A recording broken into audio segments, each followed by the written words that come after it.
लड़कियों को जितना पढ़ने की जरूरत है उतना लड़कों को भी व्यावहारिक बनाने की जरूरत है। लड़कियां पढ़ रही हैं, आगे बढ़ रही हैं, लेकिन उनके कदम पीछे खींचने के लिए पुरुष हर जगह खड़े रहते हैं। इसीलिए अगर आप लोग अपने बेटों को ये शिक्षा दें कि अपनी बहन को और दूसरे की बहन बेटियों को भी समान सम्मान आप दें तो ज्यादा बेहतर रहेगा।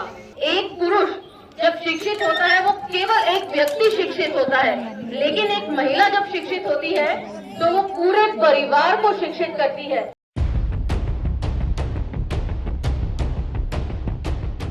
आज इस सभा की जो सबसे अच्छी बात मुझे लगी वो ये कि बेटियों ने जो है वो बहुत सारी बातें अपने मन की हम सबके सामने रखी, चाहे वो मीनाक्षी हो, कुमकुम हो, पल्लवी हो, आद्या हो, अलग अलग ऑब्जर्वेशंस इन बच्चियों ने अपने रखी। और आद्या की बात से मैं बिल्कुल सहमत हूँ। दिल्ली में यदि आपको कोई सभा करनी हो ना तो इतनी तादाद में औरतों का जुटान बहुत मुश्किल काम होता है। जो यहाँ पर आप लोग जुटी है ना, सैल्यूट है आप लोगों के जज्बे को कि इतनी गर्मी के बावजूद आप पेशेंटली सबको सुन रही है, चीजों को कितना समझ रही है अभी तो मैं ये नहीं कह सकूंगी, लेकिन ये मैं ऐसा मानकर चल रही हूँ कि आप लोगों को कई कई बातें समझ में आती हैं, क्योंकि आपकी बच्चियों के व्यवहार में, उनकी बातों में ये रिफ्लेक्ट हो रहा है कि आप लोगों ने अपनी बच्चियों की परवरिश काफी बेहतर तरीके से की है कि वो आज इस मंच पर खड़े होकर अपनी मन की बात कह सकी हैं। तो इसलिए मैं आप लोगों का बहुत बहुत आभार व्यक्त करती हूँ कि आपने इतना बढ़िया तरीके से अपनी बच्चियों की परवरिश की है। और शिक्षा का आज का टॉपिक है मुफ्त की चीजों में रुचि और शिक्षा के प्रति उदासीनता। तो इससे पहले सभी वक्ताओं ने बहुत अच्छी बातें बोली हैं कि मुफ्त की चीजें जब आपको दी जाती हैं तो एक टेंडेंसी है हमारे देश में कि लपक कर हम लोग मुफ्त की चीजों की तरफ चले जाते हैं, और जब शिक्षा की बात होती है तो हम लोग जो है अपने कदम पीछे खींच लेते हैं। शिक्षा के प्रति हमारी इतनी अरुचि है कि हम इस बारे में सोचना समझना नहीं चाहते हैं कि एक पुरुष जब शिक्षित होता है वो केवल एक व्यक्ति शिक्षित होता है, लेकिन एक महिला जब शिक्षित होती है तो वो पूरे परिवार को शिक्षित करती है। इसलिए बच्ची कुमकुम ने जो बोला कि सबसे पहले पूछा जाता है कि आप कितना पढ़ी लिखी हैं, वो सिर्फ इसीलिए पूछा जाता है कि बच्चों की परवरिश में कोई कमी ना आए। और दूसरी बात उसने बहुत अच्छी बोली कि परवरिश में आप पूछते जरूर है कि आपकी बेटी जो लेने गई है बहू वो शिक्षित कितनी है, लेकिन जब खुद की बेटी को पढ़ाने का मौका आता है तो आप उसकी शिक्षा को कमतर समझते हुए पीछे कर देते हैं और लड़कों की शिक्षाओं पर ज्यादा फोकस करते हैं। मैं तो कहूंगी लड़कियों को जितना पढ़ने की जरूरत है उतना लड़कों को भी व्यावहारिक बनाने की जरूरत है।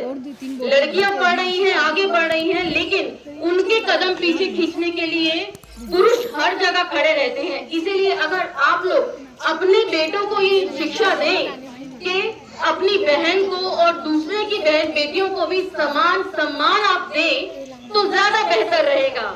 औरतों की शिक्षा तो बहुत जरूरी है, लेकिन मुझे लगता है कि पुरुषों और लड़कों की शिक्षा भी उतनी ही अहम है।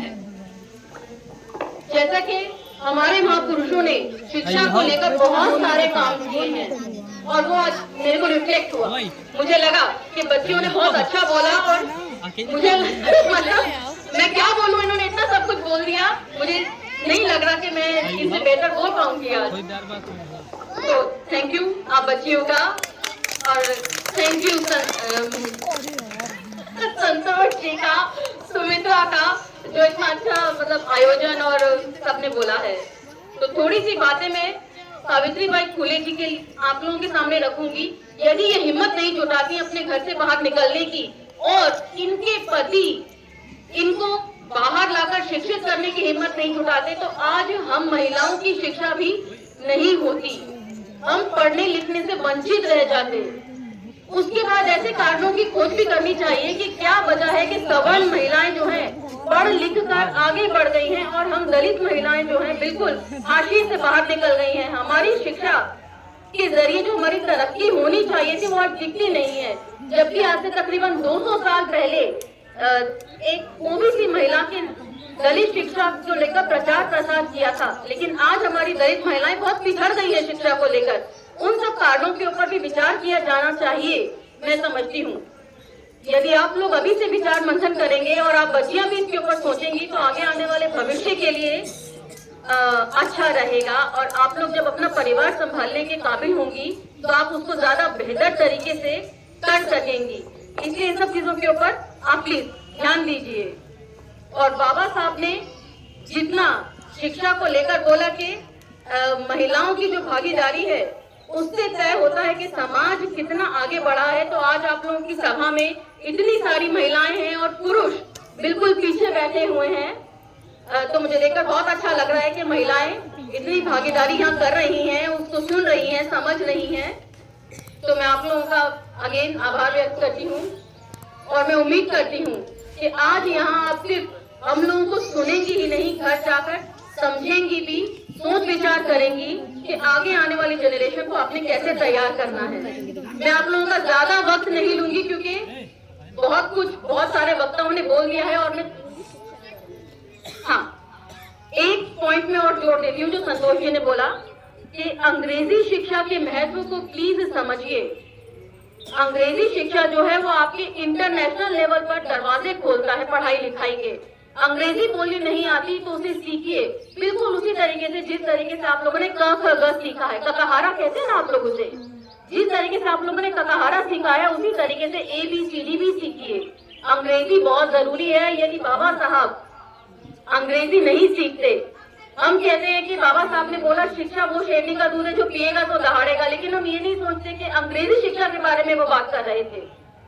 यहाँ की शिक्षा सीखते तो वेद पुराण यही सब कुछ सीखते, विदेशों से पढ़कर आए तो हमारे लिए शिक्षा के दरवाजे और हमारी जो उन्नति है उसके दरवाजे वो खोल सके। इसलिए अंग्रेजी शिक्षा के महत्व को समझिए, नहीं आता जो चीज वो सीखिए। और अब मैं ज्यादा समय नहीं लूंगी क्योंकि बार बार संगीता जी का नाम बुलाया जा रहा है, उनको याद किया जा रहा है। तो मैं जानना चाहूंगी कि संगीता जी ने कितना काम किया है और मैं इनके विचार सुनना चाहूंगी। और यकीन मानिए मैं आज दिल्ली से इनके विचार सुनने ही आई थी, इनकी कार्यशैली देखने ही आई थी कि संगीता जी कितना काम कर रही है, जो इतने लोगों का जुटान ये कर पाती है। दिल्ली में हमारे लिए कर पाना बहुत चैलेंज हो जाता है। तो मैं अपनी बात को यही विराम देती हूँ।